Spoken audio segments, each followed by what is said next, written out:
ఎట్టకేలకు భగీరథ్ అరెస్ట్ అయ్యారు. ఈ నెల 29 వరకు రిమాండ్ విధించింది కోర్టు. ఇప్పటికే లుకౌట్ నోటీసులు కూడా జారీ చేశారు పోలీసులు. చట్టంపై గౌరవంతో తానే అప్పగించానని, లాయర్ల సమక్షంలో పోలీసులకు లొంగిపోయేలా చేశానని కేంద్ర హోంశాఖ సహాయ మంత్రి బండి సంజయ్ అన్నారు.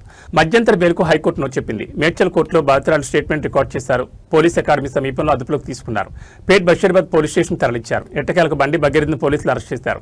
మైనర్ బాలికలు వేధించడంతో ఆయనపై ఫోక్సో కేసు నమోదైన విషయం తెలిసిందే.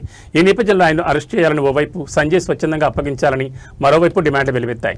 దీంతో ఈ కేసు ఇప్పుడు రాష్ట్ర వ్యాప్తంగా తీవ్ర సంచలనం సృష్టించిన సంగతి తెలిసిందే. ఎట్టకేలకు శనివారం సాయంత్రానికి హైడ్రామాకు తెరపడింది. ఆయన అరెస్ట్ చేసినట్లు సైబరాబాద్ సిపి రమేష్ రెడ్డి తెలిపారు. నార్సింగ్లోని పోలీస్ అకాడమీ సమీపంలో బండి భగీరథ్ని అదుపులోకి తీసుకున్నామని వెల్లడించారు. ప్రస్తుతం ఆయన్ను పేట్ బషీరాబాద్ పోలీస్ స్టేషన్ తరలించినట్టు తెలిపారు. అయితే మరోవైపు తన కుమారుడు లొంగుబాటుపై కేంద్ర హోంశాఖ సహాయ మంత్రి బండి సంజయ్ మాత్రం చట్టంపై ఉన్న గౌరవంతోనే తమ కుమారుడు భగీరథ్ను లాయర్ సమక్షంలో పోలీసులకు అప్పగించినట్లు పేర్కొన్నారు. న్యాయ వ్యవస్థపై తమకు పూర్తి నమ్మకం ఉందని, ఆ నమ్మకంతోనే కుమారుడిని పోలీసులకు అప్పగించారని ఆయన స్పష్టం చేశారు. ఆయన పోలీసులు మేడ్చల్ కోర్టు మెజిస్ట్రేట్ ముందు ప్రవేశపెట్టిన అనంతరం రిమాండ్కి తరలించారు.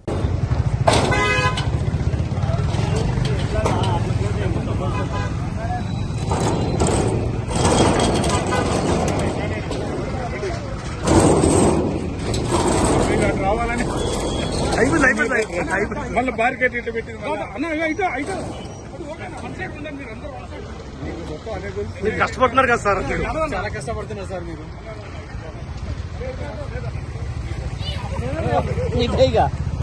మీరు అంత ఇటే ఇక అయిపోయింది అయిపోయింది అయిపోయింది. అదేమన్నా పనులు కాగా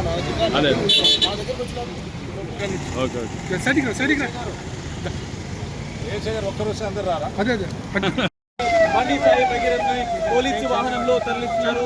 న్యాయవాదుల బృందం వెళ్ళింది. బండి సాయి భగీరథ్ని తీసుకెళ్తున్నటువంటి పరిస్థితి, న్యాయవాద బృందాలు వెళ్తున్నటువంటి పరిస్థితి. బండి సాయి భగీరథ్ని పరిస్థితి రోజు న్యాయవాద బృందం పోలీసులు పరిస్థితి, పోలీసు నా జరగనా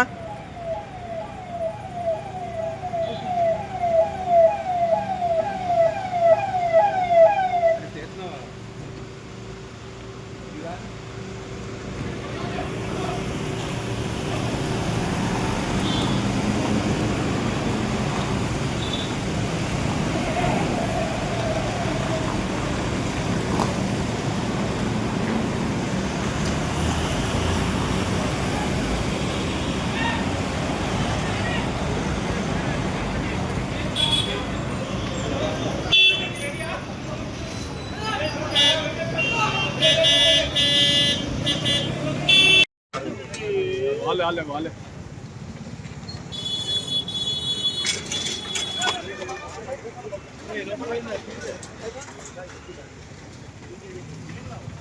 ముందుగా